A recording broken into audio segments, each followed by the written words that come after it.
न कुरान से भारत चलेगा, न बाइबल से, न कुरान से भारत चलेगा, लेकिन चल नहीं रहा है। ये देख लो, हमारे हाथ में दो कानून आपको दिख रहे हैं। अगर आपको अंग्रेजी पढ़नी आती हो तो देखो, पढ़ लो। एक तरफ लिखा हुआ है पारसी मैरिज एक्ट, एक तरफ लिखा हुआ है मुस्लिम लॉ, और हम कहते हैं भारत सेकुलर है। कानून आज भी चल रहा है। मैं धन्यवाद दूंगा वर्तमान प्रधानमंत्री मोदी जी को, जिन्होंने पिछले 11 साल में लोगों को पता ही नहीं चला 1500 अंग्रेजी कानून खत्म किए। आपको गोंडा में नहीं पता चला, 1500 कानून खत्म कर दिए, लेकिन अभी 225 कानून और बचा हुआ है। पहले वाले 1500 खत्म हुए, उस पर तो हंगामा नहीं हुआ, लेकिन अब ये जो 225 बचे हैं, इसमें से 4-6-10 ऐसे हैं, जब वो खत्म होएंगे तो हंगामा होगा। ये मुस्लिम वाले कानून भी सारे अंग्रेजों के हैं, ये पारसी वाले कानून भी सारे अंग्रेजों के हैं, और अभी क्रिश्चियन मैरिज एक्ट इधर पड़ा हुआ है, ये भी अंग्रेजों का ही है। खत्म होना चाहिए कि नहीं? जोर से बोलिए जरा। अरे समधन विधान, संविधान का संधि विच्छेद करिए। समधन विधान बराबर संविधान, यानी सबके लिए एक बराबर विधान, यानी सबके लिए एक समान विधान। जो अधिकार हमारी बहनों को इधर है, जो हमारी अधिकार हमारी माताओं को इधर है, ये अधिकार सबको होना चाहिए। जो अधिकार मकान नंबर 1 वाले को हो, वही मकान नंबर 2 वाले को भी होना चाहिए। ऐसा तो नहीं होना चाहिए एक ही गांव में एक आदमी का अलग कानून, दूसरे आदमी का अलग कानून, तीसरे आदमी का अलग कानून। ये चलेगा क्या भैया? जोर से बोलिए जरा। लेकिन चल रहा है। पहले ठीक कर सकते थे, ठीक नहीं किया, अब मुश्किलें बढ़ रही हैं। बीमारी को अगर जितना जल्दी ठीक कर दो, उतना ऑपरेशन छोटा करना पड़ता है। बीमारी जितना लंबी चलती है, ऑपरेशन ज़्यादा करना पड़ता है, दवाई ज़्यादा देनी पड़ती है, इंजेक्शन ज़्यादा पावरफुल लगाना पड़ता है। इस देश में आज भी अंग्रेजों के जो 225 चल रहे थे, वो तो चल ही रहे थे कानून। 1950 के बाद वाले अंग्रेजों ने भी लगभग 50 और घटिया कानून बना दिया, और जो कानून बनाए उसका दुष्परिणाम सामने आ रहा है। कानून का दुष्परिणाम क्या? भारत में लगभग 4 लाख चर्च हैं, 4 लाख मस्जिद है। 4 लाख चर्च में से एक भी चर्च सरकार के कंट्रोल में नहीं है। 4 लाख मस्जिदें हैं, एक भी मस्जिद सरकार के कंट्रोल में नहीं। किसी चर्च से सरकार 1 रुपए नहीं लेती, किसी मस्जिद से सरकार 1 रुपए नहीं लेती, लेकिन भारत के 9 लाख मंदिरों में से 4 लाख मठ मंदिर सरकार के कंट्रोल में। 4 लाख मठ मंदिरों की 1 लाख करोड़ की प्रॉपर्टी सरकार के अंडर में। घर वापसी कराने के लिए आपको कुछ साधन चाहिए। साधन क्या? उसमें पहला होता है आपके पास अर्थबल हो। अब सवाल यह है, तिरुपति बालाजी का जब सारा का सारा चढ़ावा सरकार के पास चला जाएगा, तो तिरुपति बालाजी के पास पैसा ही नहीं बचेगा। जब पैसा ही नहीं होगा तो घर वापसी कैसे कराएंगे? मुंबई में सिद्धि विनायक मंदिर सरकार के कंट्रोल में, बगल में हजरत बल की दरगाह सरकार के कंट्रोल, बगल में हाजी अली की दरगाह सरकार के कंट्रोल में नहीं।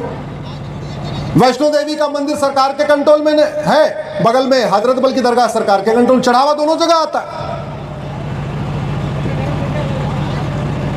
मेरा ये मानना है, प्रत्येक मठ मंदिर को एक स्वायत्त इकाई बनाने की जरूरत है। प्रत्येक मंदिर पे जो चढ़ावा आ रहा है, वो केवल हिंदू हित के लिए ही खर्च होना चाहिए। प्रत्येक मठ मंदिर को पूरी तरीके से हिंदू हित के लिए ही उपयोग होना चाहिए। अब ये नहीं चलेगा कि पैसा तो मंदिर का होगा, चढ़ावा दान का होगा, और वेतन मिलेगा मौलवी को। ये नहीं चलेगा। इसलिए मैंने माननीय सुप्रीम कोर्ट में PIL फाइल किया, हमारे मंदिरों को मुक्त किया जाए। हम 4 लाख मठ मंदिरों को अपना घर वापसी केंद्र बनाएंगे, हम अपना शक्ति केंद्र बनाएंगे। हमारा मठ मंदिर हमारा शक्ति केंद्र होगा, हमारा मठ मंदिर हमारा संचार केंद्र होगा, हमारा मठ मंदिर हमारा घर वापसी का केंद्र होगा।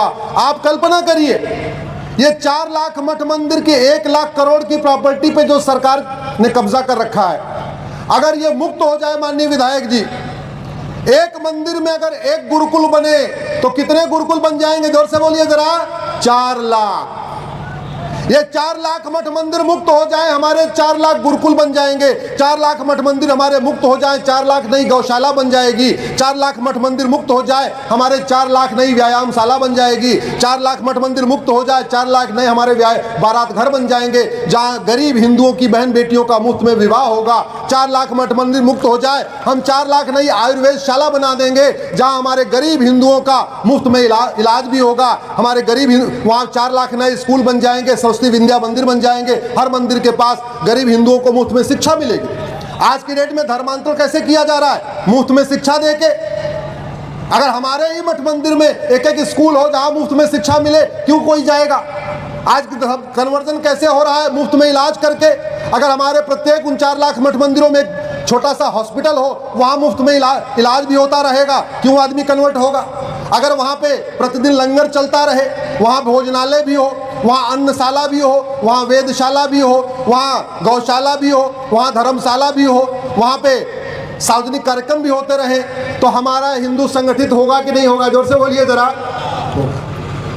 हिंदुओं के संगठित करने का सबसे अच्छा तरीका है प्रत्येक गांव में एक मंदिर हो और उस मंदिर में इतनी व्यवस्था हो जो वहाँ पूरी तरीके से सबकी व्यवस्था देख सके। इसलिए आवाज उठाइए, अब समय आ चुका है, सभी मठ मंदिरों को मुक्त किया जाए। अच्छा, अगर कोई ये कहता है कि नहीं आप चलाओगे कैसे? अरे भैया, मस्जिद चलाने का अनुभव कितने साल का है? जरा जोर से बोलिए। 1400 साल। चर्च को मैनेज और मेंटेन करने का एक्सपीरियंस कितना है? 2000 साल। और हमें मठ मंदिर चलाने का अनुभव कितने साल का है? जोर से बोलिए जरा। अरे हड़प्पा मोहनजोदड़ो जब बह गया, बहने के बाद जब खुदाई हुई हड़प्पा मोहनजोदड़ो में, वहां पे भी मंदिर के अवशेष मिले थे, वहां भी हवन कुंड मिला था, वहां नटराज की मूर्ति मिली थी, वहां दुर्गा जी की मूर्ति मिली थी। गूगल करके देख लेना। 5,500 साल पहले हड़प्पा मोहनजोदड़ो की खुदाई में भी मंदिर मिला था, वहां पे भी यज्ञशाला मिली थी। तो हमको कम से कम 5,500 साल का अनुभव तो है मठ मंदिर चलाने का। तो आप ये बहाना नहीं कर सकते नहीं आप चला नहीं पाओगे, हमें ज्यादा अनुभव है। और आप ये कह सकते हो कि नहीं भ्रष्टाचार है, तब तो आप ये कह रहे हो इसका मतलब कन्वर्टेड हिंदू ज्यादा ईमानदार होता है इसलिए वो मस्जिद चला लेगा, कन्वर्टेड हिंदू ज्यादा ईमानदार है वो चर्च चला लेगा, और हिंदू भ्रष्ट है इसलिए मंदिर नहीं चला पाएगा। इसलिए अब कोई आर्गुमेंट नहीं चलेगी, कोई लॉजिक नहीं चलेगी। एक देश एक विधान मांग रहा है, एक देश एक विधान, एक देश एक विधान।